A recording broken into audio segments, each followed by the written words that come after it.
anyone who even waves an English cross of St. George is called racist. Anything suspect of being patriotic is some parts of society will write those people off as being far right or something like this. So it seems to me that given the decline in Christianity, where can we get that confidence from? I like to think back to Wilberforce and the Clapham Sect and the abolition of slavery, which was, of course, a great demonstration of the fact that Christianity broke down any sense of racism, racial boundaries. But the point is that when Wilberforce and those people around him conceived of the Great Crusade, of the abolition of slavery, and ultimately the reform of English society, they were very much in the minority, but their belief in the dignity of each person drove them to work towards that reform. They were not daunted by the smallness of their numbers. They worked at their message with confidence, and they won over wider English society, and over a long period of time they won over Parliament. And the reforms were effected, and they moved on from the abolition of the trade to slavery itself through the British Empire by 1833, and then, of course, the many other things, the development of the charities, the better treatment of people in society in all sorts of ways.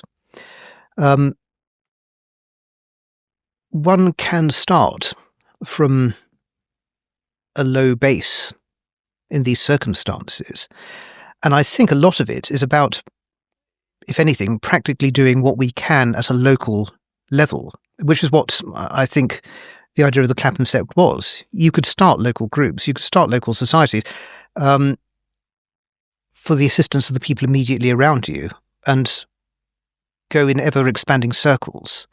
So, I mean, support the churches around you. Try to go to them occasionally. Try to read and share the great pieces of literature and art and music which are based on Christian ideals. Tell people about them. Try to get people to learn about them. Share them. See the merit in them. Build up groups with that sense of confidence. Sharing the heritage. Sharing that which is good. And trying to do the good around us in society. I mean, that was essentially how the evangelical revival changed England from the ground up. Local people feeling enfranchised that they can achieve things. We can't look to government to make things better. It's too depersonalised, too detached, often not with a sense of what needs to be done. But locally, people can achieve change. I want to know what your diagnosis is then of what happened after the war, and which went into full turbocharge in the 60s, that we've seen a decline in Christianity. What's your diagnosis?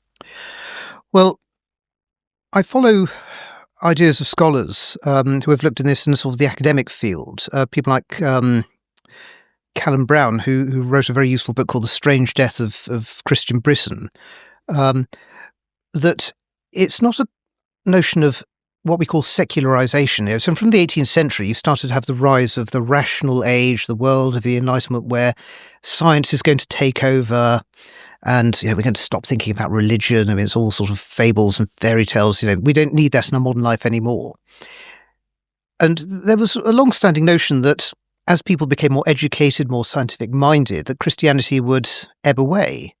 Now, if that were the case, then you would see a sort of steady decline of Christian observance from the 18th century onwards. But that never happened. Christian observance, by all the markers, people going to church, knowledge of the scripture, membership of churches, people marking the milestones in their life by Christian observance, baptism, marriage, Christian funerals and so on, remain strong all the way through the 19th century, and very strong during and immediately after the Second World War, well into the late 1950s, early 1960s. But all of those measures from 1960 go very, very suddenly down. So you've got to account for that. And the reason seems to be this perfect storm of new ideas of technology and new ideas of psychology that are propagated particularly from the American West Coast. Churches, as I say, I was talking about the importance of local groups.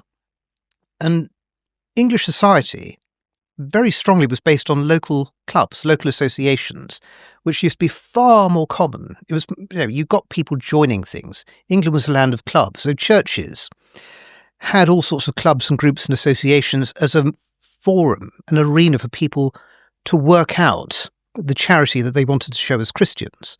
So, of course, you had the chapel itself or the church itself. You might have a choir. You might have a welcoming committee. You might have people who go out and help people in sort of the local area, people who distribute Christian pamphlets. But then you had stuff like sewing groups, football groups, sports groups, rambling groups, tea dances, where people come together to not just to worship and do charity, but also to socialise under the aegis of the church. And then suddenly in the 1960s,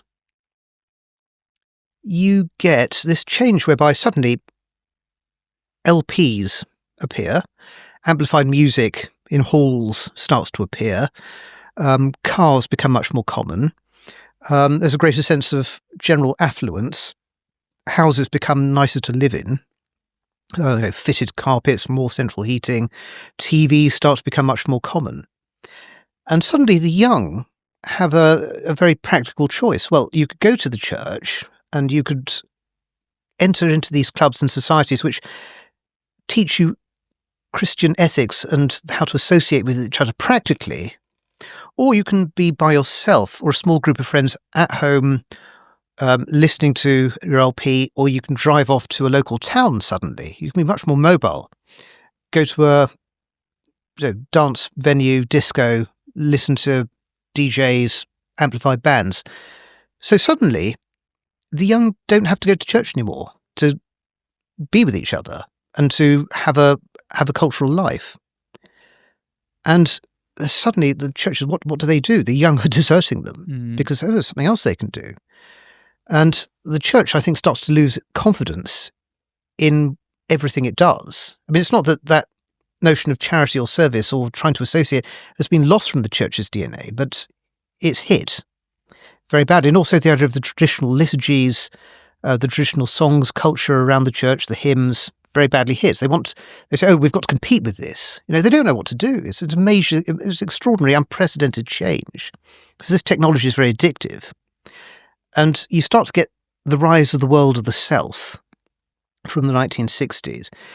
And that's combined with the change in ideas of psychology from the States, whereby I think certainly with the wartime and immediately afterwards, there's a sense that there are desires, deep desires in people, but the real objective ought to be to tamp them down, forget about them, in order that society can function.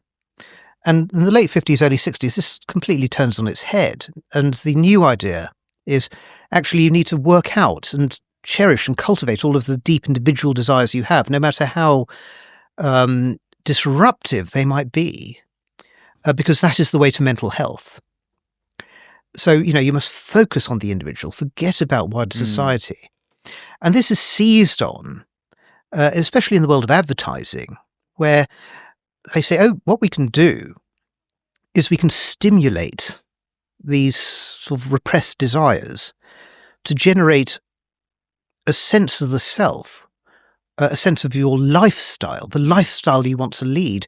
And then when we sell goods to you, we don't have to convince you need to buy the goods because you need a new pair of trousers or you need washing up liquid.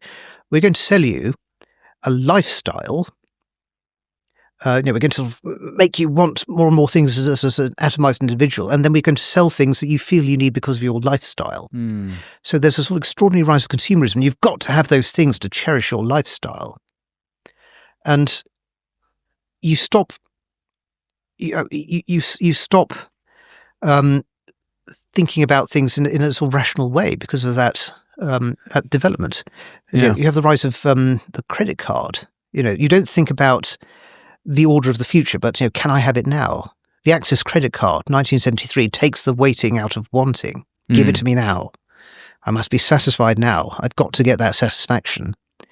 And that's the change. When you have that new idea of psychology coming together with those new technologies, which make it much easier to live an atomized life, then of course you're going to get all of those things which generated social cohesion, order, the teaching of ethics, and then the opening to spirituality, all breaking down. Yeah.